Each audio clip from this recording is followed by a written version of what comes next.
আমরা আজকে মাইক্রোসফট ওয়ার্ডের যে টিউটোরিয়াল আপনাদেরকে দেখাতে চাচ্ছি সেটি হচ্ছে যে একই ফাইলে কিভাবে আপনার ল্যান্ডস্কেপ এবং পোর্ট্রেইট দুই ধরনের ফাইল রাখতে পারেন। সো আমরা যখন কাজ করতে গিয়ে দেখা যায় যে মাইক্রোসফট ওয়ার্ড ডকুমেন্টে একই সাথে একই ফাইলে ল্যান্ডস্কেপ এবং পোর্ট্রেইট পেজ রাখার প্রয়োজন হয়। তো এটি কিভাবে করা যায় সেই বিষয়টি আমি আপনাদেরকে দেখানোর চেষ্টা করব।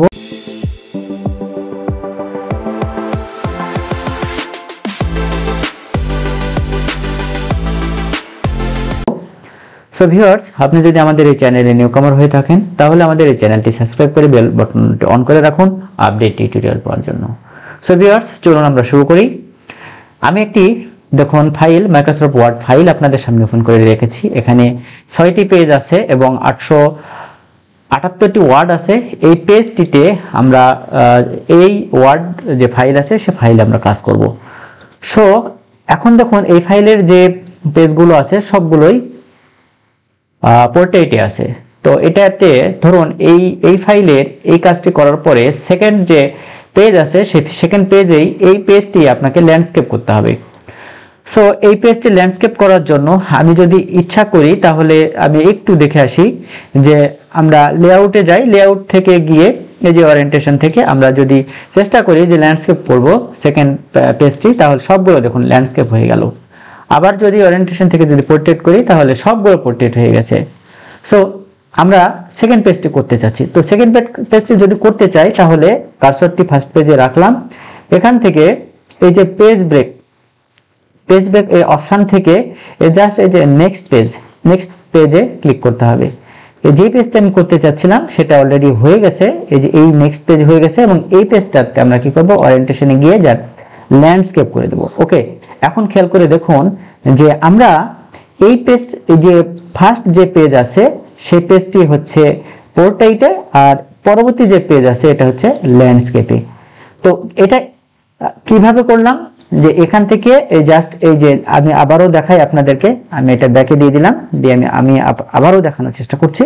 সেটি হচ্ছে যে আমি যেই পেজটি করতে চাচ্ছি সেই পেজটি থেকে জাস্ট এখান থেকে পেজ ব্রেকে ক্লিক করে লেআউটে গিয়ে এখান থেকে ব্রেকস এর এই পাশে যে অ্যারো বাটন আছে সেখানে ক্লিক করলাম। এখানে ক্লিক করার পর দেখুন এই যে নেক্সট পেজে ক্লিক করে দিলাম। নেক্সট পেজে ক্লিক করার পরে দেখুন এখানে নেক্সট পেজ ক্রিয়েট হয়েছে। এখন দেখুন এখানে নেক্সট পেজ ক্রিয়েট হয়েছে, বাট এই নেক্সট পেজটা আমি এখন করতে চাচ্ছি ল্যান্ডস্কেপ। তো এখান থেকে জাস্ট এই যে ল্যান্ডস্কেপে ক্লিক করার সাথে সাথে এটা আমার ল্যান্ডস্কেপ তৈরি হয়ে গেল। এখন কথা হলো যে এই পেজটা আর এই পেজটা ল্যান্ডস্কেপ, মাঝখানে যে একটা ল্যান্ডস্কেপ আছে আর পরের যে পেজগুলো আছে সবগুলোই আবার দেখুন সবগুলোই দেখুন এখান থেকে সবগুলোই পোর্ট্রেইটে আছে। এখন কাজ করতে করতে গিয়ে এই মাঝখানের দুইটি পেজ পোর্ট্রেইট আবার পরের পেজ হবে ল্যান্ডস্কেপ। তো এইটা করার জন্য কি করতে হবে? এটা করার জন্য অবশ্যই আমাকে এখান থেকে জাস্ট ওই একইভাবে নেক্সট পেজে ক্লিক করতে হবে এবং নেক্সট পেজে ক্লিক করার পর তারপরে আমাকে যেতে হবে ল্যান্ডস্কেপে। দেখুন আমার এই পেজটি ল্যান্ডস্কেপ হয়ে গেছে এবং সবগুলো এখন ল্যান্ডস্কেপ হয়ে যাচ্ছে। সো আশা করছি বিষয়টি বুঝে গেছেন। উপরের পেজটি দেখুন আবার ল্যান্ডস্কেপ এবং পোর্ট্রেইট এভাবেই আছে। তো আপনার যদি এই রিলেটেড কোনো প্রশ্ন থাকে তাহলে অবশ্যই প্রশ্ন করতে ভুলবেন না। এখন কথা হলো যে আমার এই একটি বা দুইটি পেজ দেওয়ার পরে যদি আবার এই পেজ থেকে বা তার পরবর্তী পেজ যদি আমার ল্যান্ডস্কেপ প্রয়োজন না হয় তাহলে কি করব?